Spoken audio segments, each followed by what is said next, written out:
Hingaw kayo. Para mag dili Pastor Sunday. God is good! And all the time! Walang dili nagagawin pa katong gagino, gagawin mo. Ito tabi, dili na po sa patanon. God is good! Alright, so mga igsoon, maayong buntag sa matag-usakan nato. So this day we are celebrating the Pastor Sunday. Matupas ni Mami to last week, ingon siya na lalason na tanan. So, dili lang kay kapastor lang daw, even sa mga leaders. So, this is actually a church leaders and pastors Sunday. Alright? So, parang ini sa tanan mga igsoon, parang ini sa tanan na nagtrabaho dili sa tuwang church.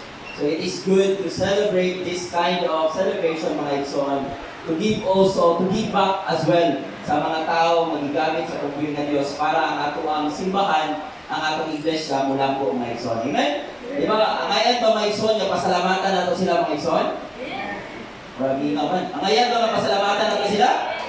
Alright, so ang ayan din mga igsoon, it is because mga igsoon, sa daghan na gibuhat nila sa tuwang kinabuhi mga igsoon, sa pag-share, sa pulong sa Ginoo, sa paghatag og advice, sa mga butang na pwede nila natabang sa tuwa, it is our time as well to give back to them. Diha sa mga pagpasalamat. Dili man kinahanglan nga umuot yun ka, mamuhatag ka sa ilaha, but even mga pagpasalamat mga igsoon.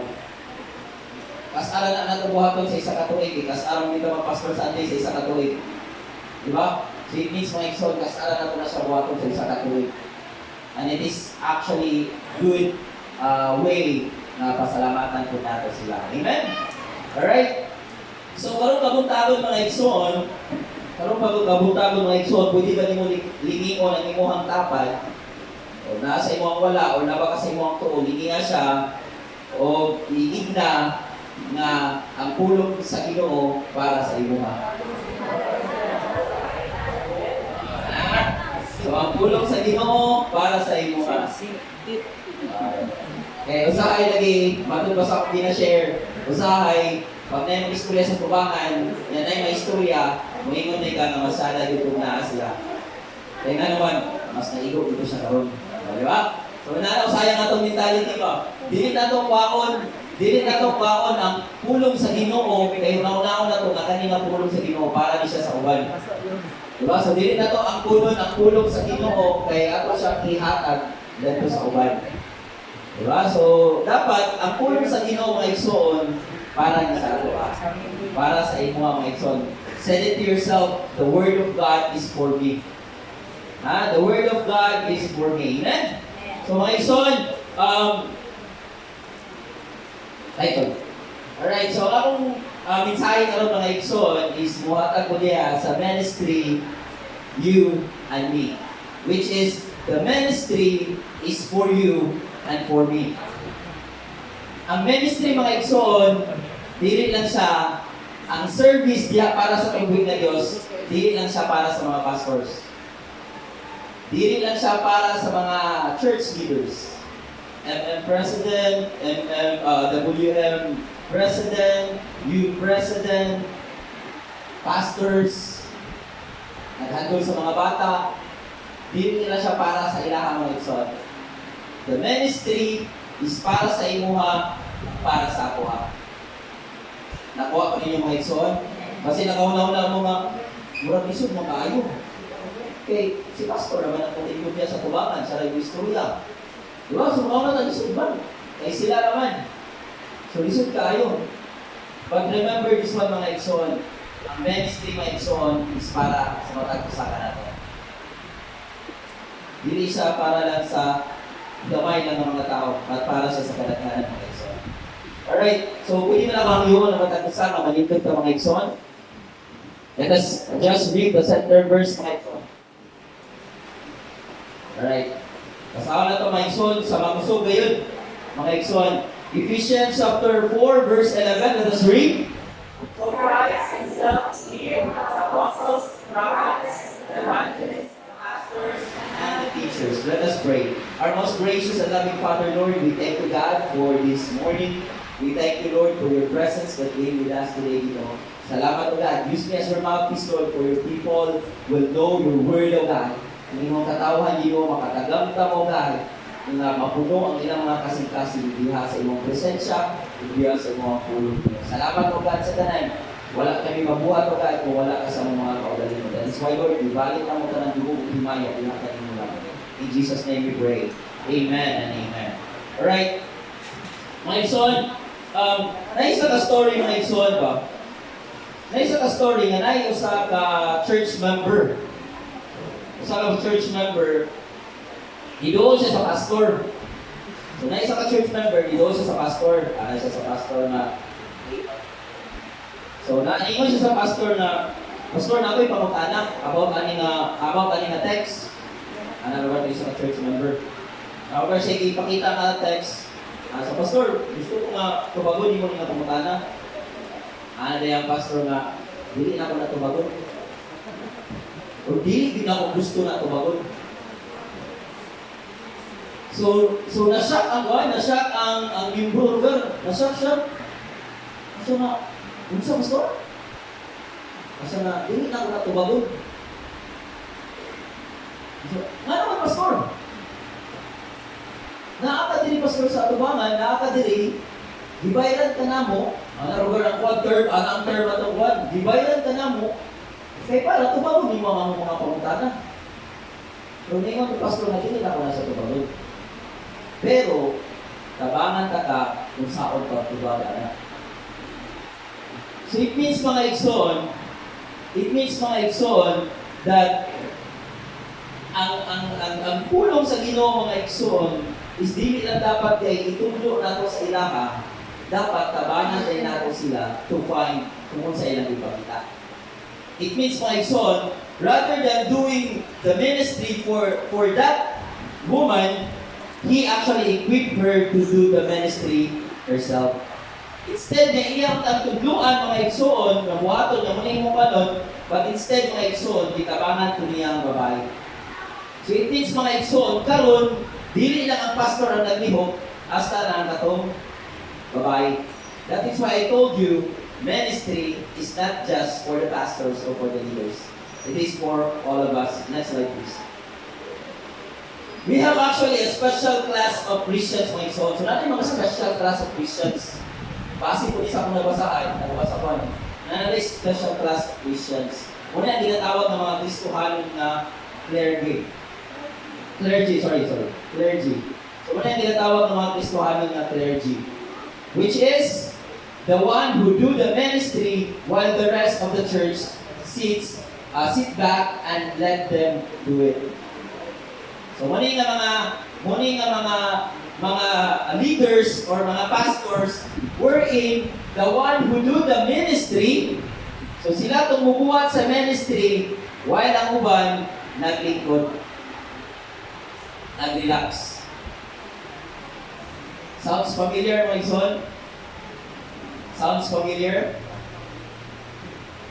Wherein mga Igsoon, makita nato in every churches na probably nakaadto ka, naagi usa mga Igsoon nga mutindog. He do all the ministries na pwede niya mabuhat while ang uban naginaw. While ang uban naglingkod na, nag-relax. Pero itong butan ako na ito mga Igsoon, hindi man ako ang itulog sa tungguin na Diyos. Di ba? Hindi na mo ang itulog sa tungguin na Diyos na naalay usa ka tao na maglihok while ang uban naminaw. Kailan naging naminaw? What if kung wala pagin naminaw? Am I right? Diba? Which is very common mga Igsoon. Makita din nato na in any churches na probably daghanong datuang na simbahan. Makita din nato na nga naan ang isa ka tawo nga nalihok while ang uban ka paminaw lang.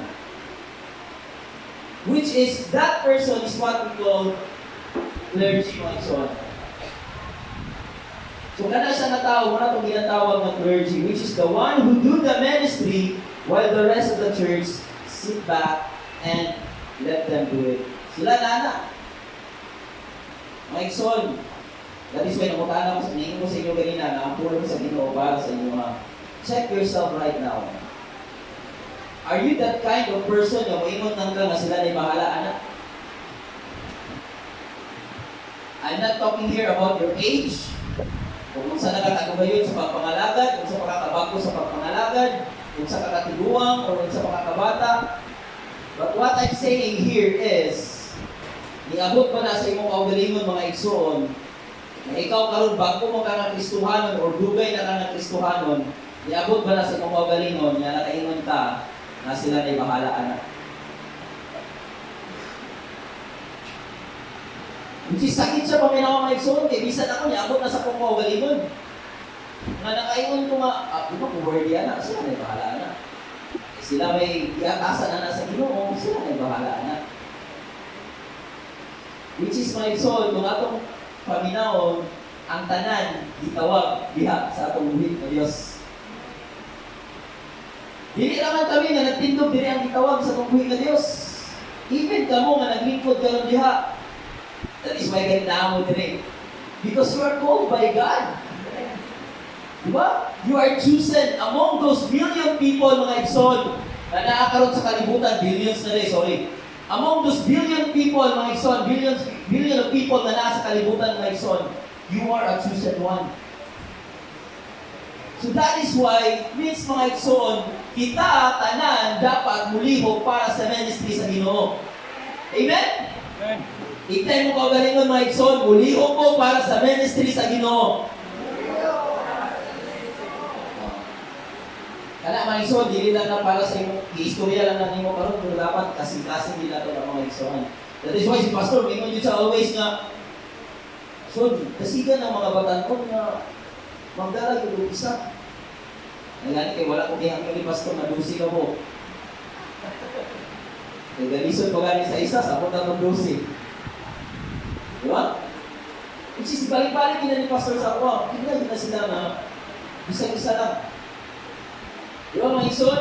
Matod pa ni Pastor Jay kanina, isa sa isa katuig pa yan. Di ba? Isa sa isa katuig pa yan. Kung atong tanaw mga igsoon, ang atong church is already 22 o 22 years. Si Kuya Ruel, ayang kimon kanina, 17 years na siya. Nag-uban ni Pastor sa 17 years. Kung nasa sa isa katuig, na siya 17 karon. Nadala man siya tiro sa duha ka bata, na siya tulo. So, piling kulang na lang niya, 14 na lang. So, naay 14 katao na kailangan dyan ko ni Kuya Ruel. Matod pa sa mandate ni Pastor. Kaya isa man siya sa katuig. Di ba? Ako, I've been here. Ilan ako, katuig Direction. Di na nakaiyak mo, di ko na makaiyak. Basta, more than 15 years ako Direction. Hindi, bro. Na 20 years na din ko Direction. Pero ginana ko, ato na kung papa kayo, ginana mo gini. Papa, pastor, pagsugod na siya gini. Hindi, pastor. Alos pagsugod. So, mga 2 years. So, mga 22 years ako naging ko diri. So, sa ako 22 years of existence na na church, so dapat na ako 22 ka buhok. Isa pa mga asawa mo na natin. So, kung lang mo kung 21 ka buhok, 21 pa ka buhok kalag ang buwan. Naamay mga kalag, pero wala lang direct. Pero na yung mga kalag, wala lang din sila doon. Mga igsoon, inana ba? Kung atong tanawon, in that sense mga igsoon, kita tanan ang kailangan mulihok for the ministry to grow. Para ang ministry mga igsoon, mutubo diha ang Kristo. Next slide please. This why mga igsoon, that kind of Christian is actually, they do almost everything in a local church while many just attend the service and do nothing else. Wala siya mga igsoon. They do almost everything in a local church while many just attend and do nothing else. O attend lang sila mga igsoon, wala na din siya ibuhaton. So this is actually a result of many local church na mura siya basketball court. Walang kakahitabo sa many of the churches mga igsoon, mura na siya basketball court. Ano man, naisa ka reporter mga igsoon, naisa ka reporter na mutana siya, kabulong dula, yan ang gartong isa ka reporter sa coach, ingon siya sa coach na coach, kaning pagdula sa mga, kaning lugar sila na nasa sulod, kaning mga players coach, kung sa man ang na-contribute nila sa health sa tao, sa katawhan. So may pamunta na itong reporter. Kana sila coach na nagdula diha, unsa may na-contribute nila sa health para sa katawhan. Ingon ang coach, wala. May ingon sa coach, kaning nagdula dire, wala ni sila na-contribute para sa katawhan, para sa ilang health. Nga naman, there are 10 people, 10 men na nagdula na sila rin nakabinipisyo, while the rest, nananaura. Do you think atong nagtanaw na ito health benefit sa ilaha? O, wala. So, walay health benefit nga nahitabo sa ilaha. Nga naman, ikaw naman sila ng lantaw. Ang katong nagdula, oh yes, health benefit sa ilaha. Kung naman, husgan man sila, kukuha man sila. That is why mga igsoon, ministry is para sa batagusa. Ang health benefit mga igsoon, di rin ako ihatag ang health benefit para lang sa mga leaders na gigamit sa tungguin na Diyos. Everyone must work so that every one of us will be blessed. Diba? Gusto na ikaw si Pastor na itutuon? Si Pastor Jay na itutuon sa tungguin na Diyos? Usok kita mo reklamo na yun. Anong sila, di-bless lagi sa iyo, ako wala. Diba? Which is very ironic kayo mga igsoon na mangutana taana sa tungguin na Diyos na kita mismo wala tayo gibuhat para sa tungguin na Diyos.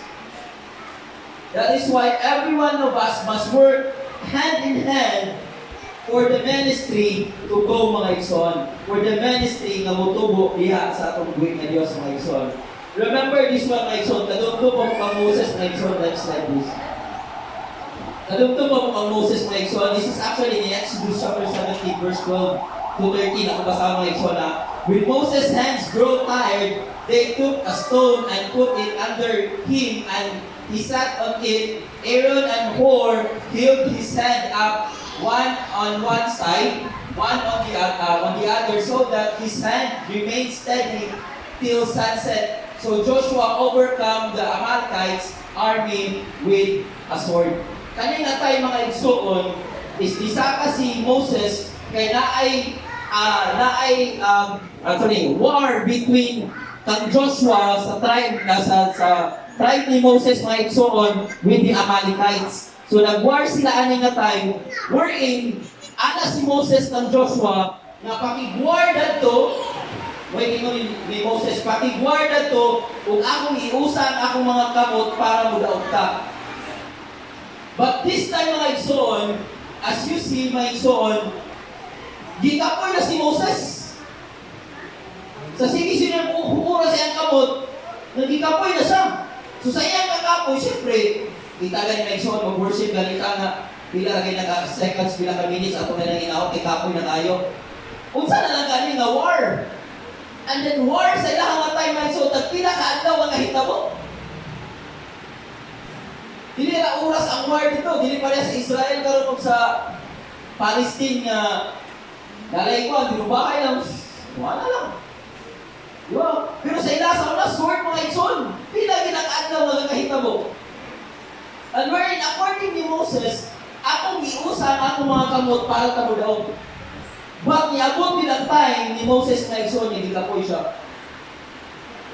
And may igsoon, kung sa inay tamo, Aaron and Hur is gitabangan siya.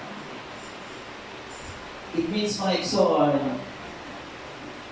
our pastors, our leaders needs help. Sa asawa niyo mong kapo, di ba kakapuya na? So, sige buhat ni Aaron and Hur. Ang both sides mga igsoon, sa kamot ni Moses is ilang di, o para mo. And then, sa nita mo, they won the war, my son.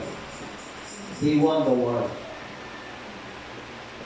When our pastors, our leaders, is meditating, praying for every one of us, it is also good for us to pray for them. Diba? While our pastors, our leaders, is praying for us, it is also good for us to pray for our leaders and pastors. Matod pa ni Pastor, sa akong naduggan, alas 3, dito Pastor, alas 2 pa ito. Namata na siya. Sila mami. Para mo ako sa tuwa. Kamuta na mga igsoon. Kung sa tawa sa gamata, para mo ako sa ila.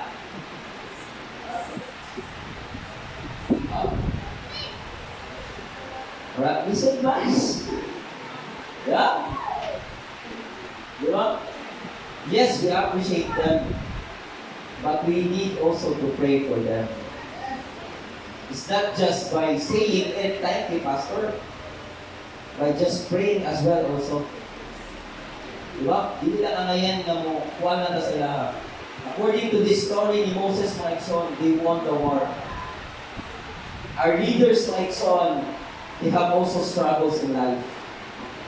Our pastors have also struggles in life. Dili man na sila tao, magalutaw na sa kalibutan. Kaya makaingon ka, wala, hindi sila yung problema. But they are people, normal people, which is actually living in this world, who also suffer struggles ng soul. So that is why, dili na kangayan na ato lang silang pasalamatan, but also mga igsoon, ato sila iapo iya sa atong Diyos. Amen? Kaya ba nato nabuhaton mga igsoon? Murag ningaman, si Gigi may ningaman ko amen. Kaya ba nato nabuhaton mga igsoon? Amen. So musali ko ang mga igsoon, yung maampogin mo sa matag-usapan nato mga igsoon. It is one way for us to strengthen our faith iya sa atong Diyos. Amen? As we grow, as we mature diya sa atong pangalagad sa atong Diyos mga igsoon, dili unta mahitabo kanato nga mahimo na nang kada bitaw murag nahimo tang stagnant. Imbis na kadugay ta sa pagpangalagad, nahimo na nang stagnant sa pagpangalagad sa atong Diyos. But instead, let us help one another for us to grow and mature diya sa atong Diyos mga igsoon. So, unsa man atong matunan mga igsoon based on the text na atong gibasa kanina. Next slide please. This is actually my message mga igsoon. First point na mga igsoon is actually God give us the gift. And who are those gifts mga igsoon? So, diya sa verse 11 mga igsoon, so Christ Himself give the apostles, the prophets, the evangelists, the pastors, and the teachers. So, Jesus Christ give. So, it means by son, the pastors, these people are gift of God for every one of us. So, si Pastor Manny, regalo ni sa Ginoo para sa matag-usapan nato. Amen. Our church leaders, si Auntie Tessie, si Pastor Jay, si Joy, si Lucille, si Loridel, silang RR, they are a gift of God for our church. Because according to this verse, so Christ Himself gave apostles, the prophets, the evangelists, the pastors, and the teachers. Kinsa man sila mga igsoon, ato na silang tagsa-tagsaon mga igsoon. But before that one, mga igsoon, each of these gifts mga igsoon centers on the Word of God. Ato nga mga gift mga igsoon, ato kanina mga gift, it is actually centers on the Word of God. Wherein these people who is actually sharing the Word of God.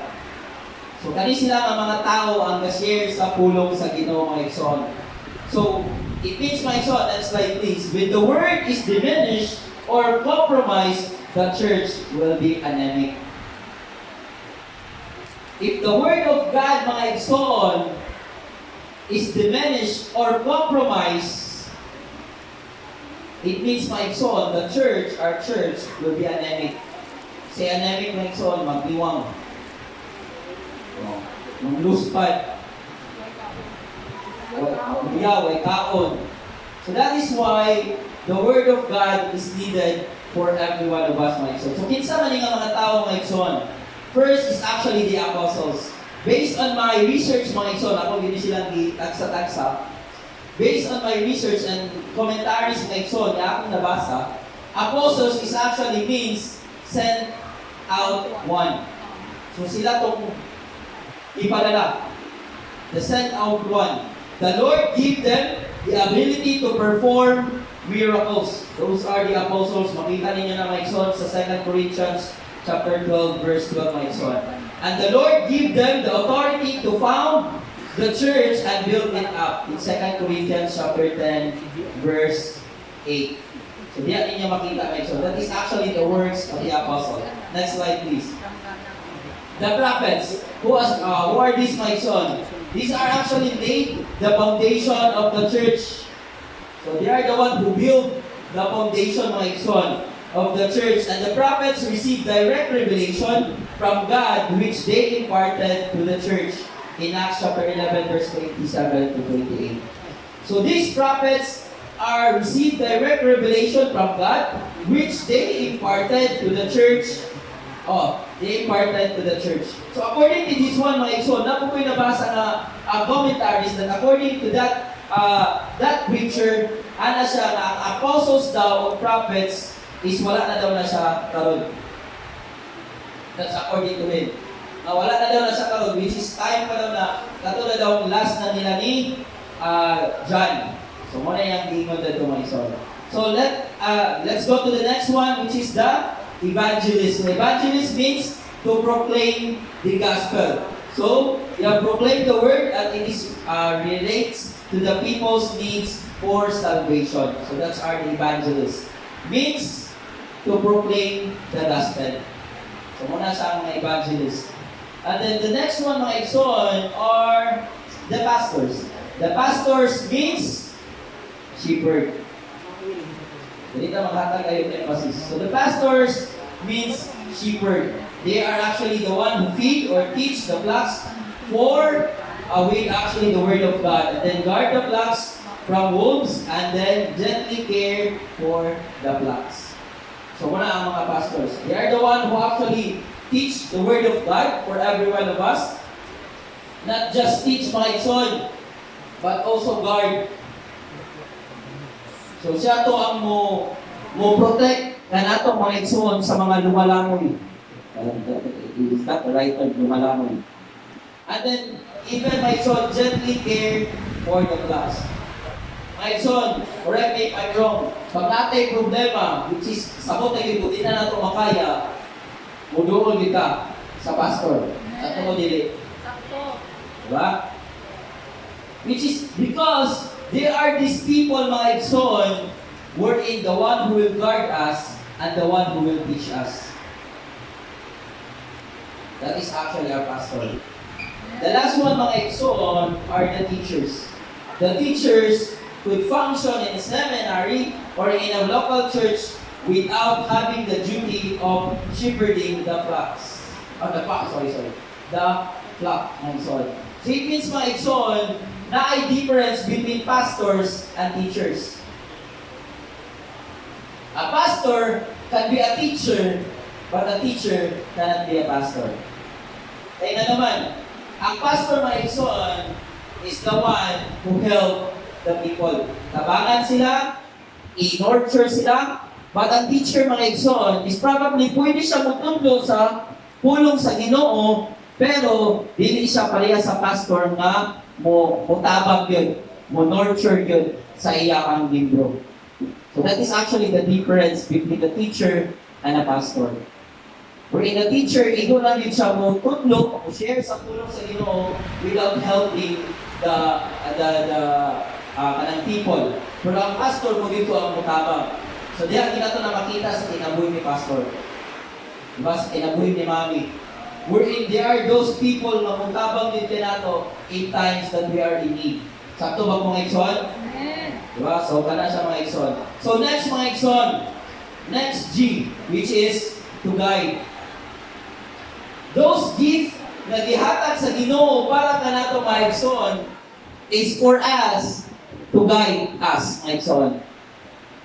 In verse 12, mga igsoon, verse 12a, which is to equip His people for works of service. So ang trabaho ato nila mga igsoon is to equip the people of God for works of service. So to help us to work in service. So dili na ito makita mga igsoon na ang tanan hindi ay para sa ang ministry, para hindi sa tanan. Nga naman. They are there to help us or to equip us in works of service, which is actually a ministry. So naana sila mutabang tanato for the ministry para kita magamit sa ministry. I know, daghan naman sa ato din gigamit yun sa atong buhay na Diyos. And let us help one another for us to grow, mature niya sa atong buhay na Diyos. Help us one another for us also to grow in numbers. Diba? Not just by the Word of God, but also in numbers, mga igsoon. Sige, later on, ako na siyang i-explain, mga igsoon. So, diyan na ito makita, mga igsoon. Next slide, please. To those who have this gift needs to equip the saints or the people with the Word of God, mga igsoon, and even in prayer, so that the saints may do the work of service or the ministry to building up the body of Christ, which is going to lead us to the next, mga igsoon, next G, which is actually the goal. Unsa man ay goal? Anong naay gihatag ang Ginoo? Unsa may purpose nila? Unsa man ay goal?